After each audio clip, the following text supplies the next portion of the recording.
Movie शुरू होती है पाकिस्तान के लाहौर से, जहां पाकिस्तान सरकार भारतीय कैदियों से जुड़े अनसुलझे मामलों को समीक्षा करने का फैसला लिया। शम्या सिद्दीकी कैदी नंबर 786 का पहला केस लिया, जो 22 सालों से लाहौर की जेल में कैद है। साम्या कैदी से बात करना चाहती है, पर वो किसी से बात नहीं करता।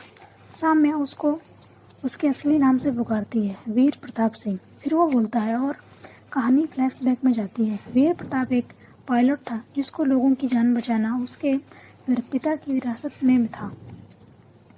वो अपने ही इस जॉब से बहुत खुश था, पर उसे नहीं मालूम था कि 3 दिन बाद उसकी रातों में नींद उड़ने वाली है। और कहानी शुरू होती है पाकिस्तान से। जारा हयात खान की बेबी का देहांत हो जाता है और वो जारा से मरने से पहले अपनी ख्वाहिश करती है। जारा की बेबी इंडिया से थी, लेकिन जारा की फैमिली की खिदमत में उन्होंने पूरी ज़िंदगी पाकिस्तान में गुजार दी और बदले में कभी कुछ नहीं मांगा। आज वो मरते मरते जारा से कहती हैं कि मेरे मरने के बाद मेरी अस्थियों को तिलकपुर में बहा देना, मुझे शरण मिल जाएगी। और जारा अस्थि लेकर निकल जाती है इंडिया के तिलकपुर के लिए। तभी बस का एक्सीडेंट हो जाता है और लोगों की जान बचाने के लिए वीर प्रताप सिंह नीचे आते हैं।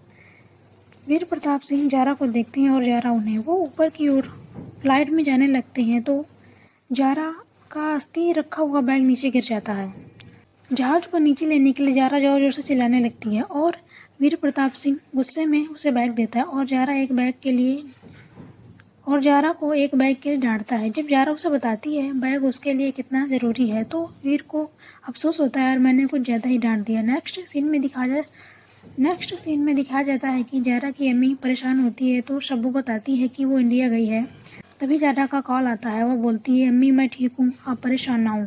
जारा तिलकपुर के लिए बस में जाती है, पर उसे सीट न मिलने की वजह से उसे ऊपर बैठना पड़ता है। ये सब देखकर वीर वहाँ पर आ जाता है और दोनों साथ साथ मिलकर तिलकपुर जाने लगते हैं। वहाँ जाने के बाद पुजारी से बात करके पूरी विधि से पूजा करते हैं। अब अस्थि बहाना होता है। तब जारा वीर को बुलाती है और आप भी हाथ लगाइए और मेरे साथ अस्थि को बहाने में मदद कीजिए। तब वीर बोलता है, मैं कैसे? तब जारा बोलती है, ना मैं बीवी की वारिस हूँ, ना आप बेबी के वारिस, और यहाँ तक आने में आपने मेरी बहुत मदद की है। अगर आप ना होते तो मैं शायद बेबी की अस्थि को लेकर यहाँ तक नहीं आ पाती। तो आपका भी बेबी के साथ मेरे जैसा रिश्ता बन गया है, तो प्लीज़ आप भी आइए, दोनों मिलकर बहा देते हैं। जारा कहती है, आपने मेरी बहुत मदद की है, बताइए मैं आपके लिए क्या कर सकती हूँ। वो तो वीर कहता है कि प्लीज़ कुछ ना कहिए। वीर उससे एक दिन मांग बैठता है और कहता है, आपने अपनी बेबी के साथ मेरा रिश्ता ज़िंदगी भर के लिए मेरी यादों को जोड़कर जा रही हैं। मैं चाहता हूँ आपको मैं अपने लोगों से मिलाऊं, अपना गांव दिखाऊं। मैं भी आपको एक ऐसी याद देना चाहता हूँ जिसे आप भूल ना सकें। और जारा उसकी बात मान जाती है और फिर वीर उसे अपने गाँव ले जाता है। वहाँ जाने के बाद गाँव वाले वीर और जारा को देखकर काफ़ी खुश होते हैं। फिर जारा वीर के ताऊ जी से मिलती है, जिनका नाम होता है चौधरी सुमेर सिंह। वैसे तो वीर के पिताजी नहीं थे, उसके पिता बचपन में ही गुजर जाते हैं। ये वीर के ताऊ जी थे, जिन्हें बाबूजी वह बोलता है। ताऊ जी और माँ जी से जारा मिलकर बहुत खुश होती है। चौधरी सुमेर सिंह जारा को लेकर घुमाने गांव की ओर जाते हैं। वहां पर जाकर जारा को पता चलता है चौधरी सुमेर सिंह ने गांव के लड़कों के लिए बहुत कुछ किया है। लड़कों के लिए स्कूल बनाया, वहीं लड़कियों को पीछे कर दिया। चौधरी सिंह का मानना होता है कि लड़कियां तो शादी करने के बाद अपने घर चली आएंगी, बढ़ना तो आगे लड़कों को ही है। तो ये बात जारा को गलत लगी और वो चौधरी सुमेर सिंह को बताती है कि आप लड़कियों के साथ बहुत गलत कर रहे हैं। तब चौधरी सुमेर सिंह को एहसास होता है कि सच में उसने बहुत गलत किया।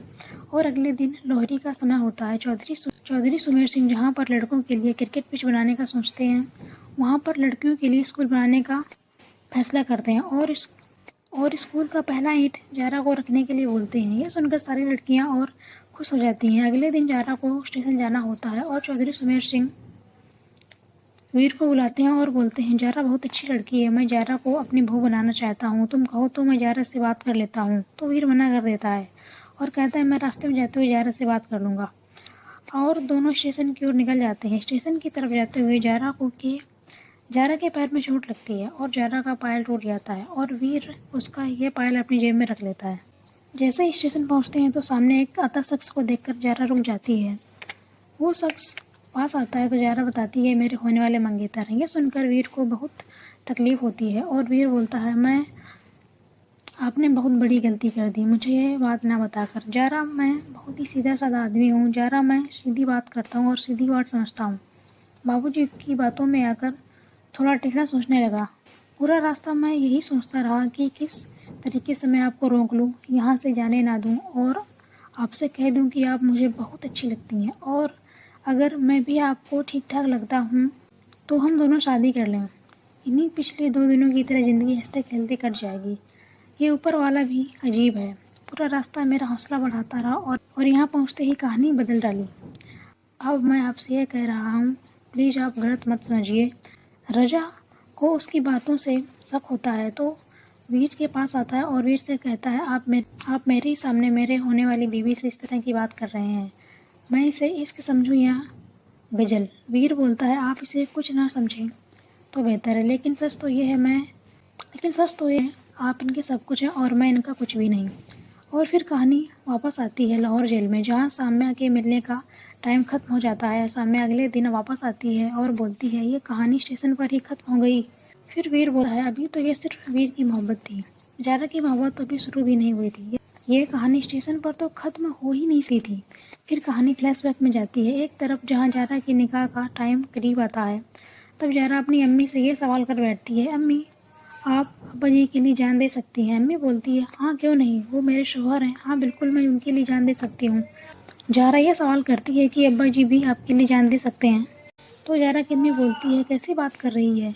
तो जारा बोलती है अम्मी मैं एक ऐसे शख्स को जानती हूँ जो मेरे लिए हंसते हंसते अपनी जान दे सकता है।